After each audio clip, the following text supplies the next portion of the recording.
So this is an update video as to what's going on with me, what's going on with 75 Hard. Yeah, should be between 5 and 10 minutes, something like that. So, I'll just get straight to the point. I started the 75 Hard program a while ago, probably about a month and a half ago, and I made it to day 10, and I was at a camp, and I ended up eating pizza at the camp. That was what was for lunch, and I just decided to have it because I wasn't gonna just eat an apple for lunch. I was hungry, so I ate the pizza. So I lost, and then I restarted. I think the next day, and I made it to. Yeah, I restarted very short after that, and I made it to day 15 or 16, and then I didn't do all my reading one night. I had read like a couple pages, I think, and it was right before bed, and I was tired, and I was like, you know what? I'm not gonna do my reading. Nobody's gonna know. I can just not do my reading, play it off, and then keep going tomorrow and pretend like I'm still in the program. So that was an actual thought process that ran through my head. And I acted it out, and so I didn't do all the reading. And the next day, I did all the other stuff. And again, I didn't do any reading the next day because since the day before I had allowed myself to justify it, to justify not reading, then the day after I did the same thing because I had already accepted it in my brain, and so it kept, that thought process is going to keep returning because I'm accepting it in my mind. And I think this is really relatable to everyone. As soon as you accept anything less than what is your as soon as you accept anything less than your full potential, you allow that behavior from yourself, and it becomes a habit. And so this is an example of that. So for a couple days after that, for like 3 days, I didn't do any reading, and I was like, you know what, just play it off, whatever. But a couple days later, I realized, like, I haven't done any reading. The whole point of this program is to grow mentally from not making these types of justifications and excuses, and by not making any exceptions and doing everything that's on the program and making a commitment and remaining accountable. And so I realized, like, if I kept going to day 75, I would not gain anything from it. Like, I might gain a little bit from the remaining days, but at the end, I would know, like, man, back on day 15 or 16 or whatever it was, I didn't do all the reading. I did not really do this program. And that would be eating away at me. And I don't allow that from myself. I can't live with myself doing that.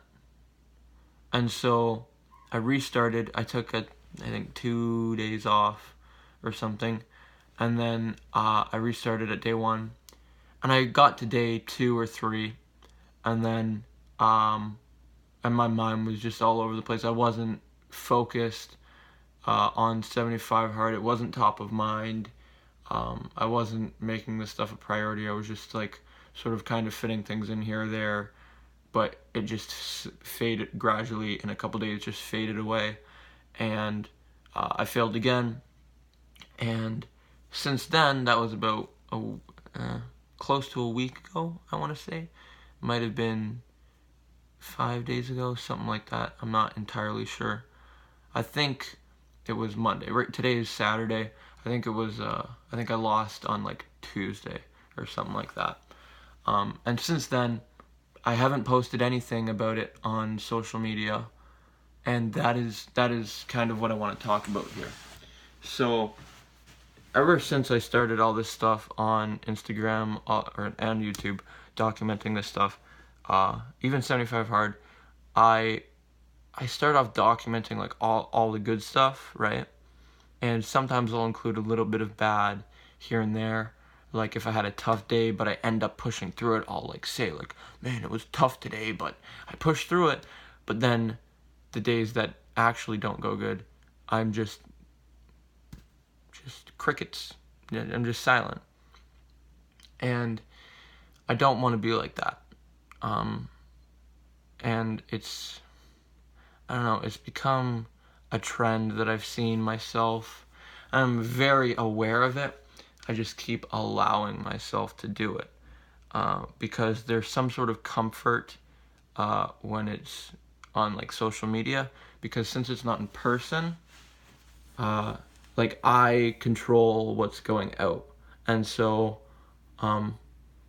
the comfortable side of me, the side that is afraid, wants when things don't go well, that side of me wants to just cover it up, pretend like it never happened, and that's why you might see on social media I'll like post videos of myself one day or like for a week straight, and then for like 4 days there's nothing. And that's usually because I'm in a negative mental state or something happens and I'm just not feeling great. And instead of using that to help people, I've been trying to protect my own ego and not show that weakness, I guess. But in reality, that is the stuff that's going to help people the most. So I need to come on here because I realized this. I messed up, and I've been repeatedly trying to cover up stuff. Like I'm showing most of me, of who I am, but not going all the way. I would say I'm about 70% of the way there, somewhere around there. Maybe 75, somewhere around there. There's still parts that I am not showing, that I want to show, because that's the stuff that helps me. And recently I don't know if you know NF, the artist NF, but I've been listening to a lot of his music recently, and just hearing the authenticity and the vulnerability that he expresses in his music, it's inspiring for me to try to do the same thing. And it's scary at first to let other people into your world and let them know about all these things, but I think it will help people. And it's tough. It really is. It's hard to put yourself out there, but I think I'm willing to temporarily let my own ego suffer in order to help other people. If the ego needs to get completely gone, that's perfectly fine with me.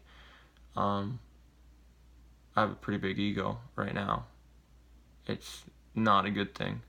Sometimes I can be cocky, and it's not something I'm proud of. But it is there right now, and so I need to acknowledge that it's there if I want to change it, right? So, and one more thing that I just want to address, this is already 9 minutes, just quickly, is it's extra, like it almost makes me cringe that I didn't get where I wanted to go, where I still want to go for 75 Hard, because I know that there's a lot of people, and I know the specific people, or at least I know a bunch of the specific people that want to see me fail, and so it almost makes me cringe when I do fail, because I'm like, man, these people, now they get what they wanted. And it's so hard to get over, but you just need to get over it. And a message, if you're one of those people that deep down you're like, oh man, this guy's all talk, he's not going to do anything, I just can't wait till I see him mess up. You may not be thinking that exactly, but if you have that thought process and some part of you wants to see me fail, I have a message to tell you. And that is, it doesn't concern me, or it doesn't concern exactly what you're saying to me. It's the idea that you would hope that anyone would fail. The idea that you would watch someone and wait for them to make a mistake and hope for them to fail. And I used to do this. When in hockey, when I didn't get all the ice time that I wanted, I used to hope in my head, as bad as this is, it's terrible. I used to hope that the other goalie on my team would have a bad game so I would get to play more. I think we've all done this in different aspects of our life. So I used to do this. And it was terrible, because what would happen is then I would go in the net and I would play bad, because that thought process was a reflection of myself. And so now I'm not worried about that anymore. At least I don't think I am on the surface. I don't know if I'm being completely honest with that. But I just if I see if I'm at a tryout, even at hockey tryouts, I'm giving props to the other goalies and saying good job and stuff. I'm not worried. If you make a good save, that's awesome. I'm not here trying oh man, he made a good save, that means he's gonna be no, if you do well, that's great. That's what we all want to do, and that's what we should be hoping that other people do. Success isn't limited to one person. It can be given to, or everyone can have it. You don't need to, someone else having success doesn't take away from your own.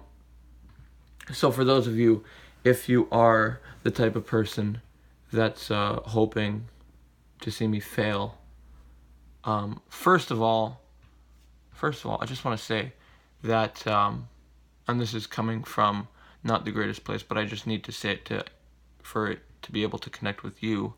Oh shoot, no. Yeah, first of all, I'm in the game, okay?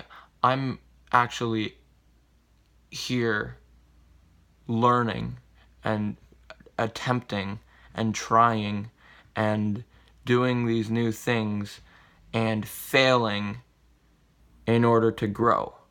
You are just being a pathetic human being sitting on the sidelines hoping for me to fail. You can do that if you want. If that's what you want to do, sure. But you are going to live a sad, sad life, and you are going to be ashamed of yourself deep down in the future when you realize the repercussions of your thought processes and your actions. So if you're hoping for me or anyone to fail around you,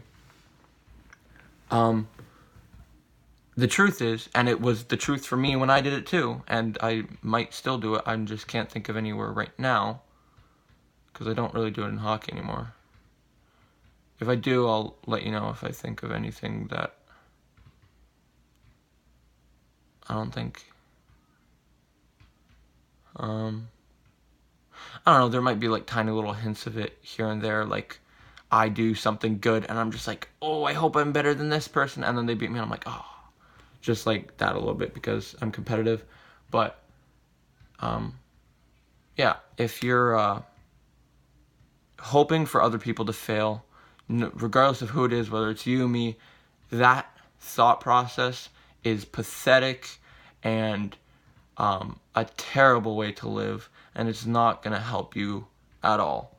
So I just want you to know that if you're hoping for me to fail with 75 hard, or you're hoping for other people to fail, get out of that thought process. It's not going to help you. It's pathetic, and the reason I'm able to say that is because I was there, and I probably still am in the little few places. I'm not sure. See, even these little things that I'm saying in a few places, that is trying to boost up my own ego. And I'm catching myself here because I want to be real with you people. Those are the little tiny things where, at least I realize in myself, I'm trying to protect my ego. And so I'll say, instead of I'm guilty of this as well, I'll say like, yeah, I might be guilty in a few places here and there, which is like, I'm definitely still guilty of this in some way, shape, or form. I think. And I don't know if I'm trying to protect my ego here or, but I think you get the point. Yeah, that's the last thing I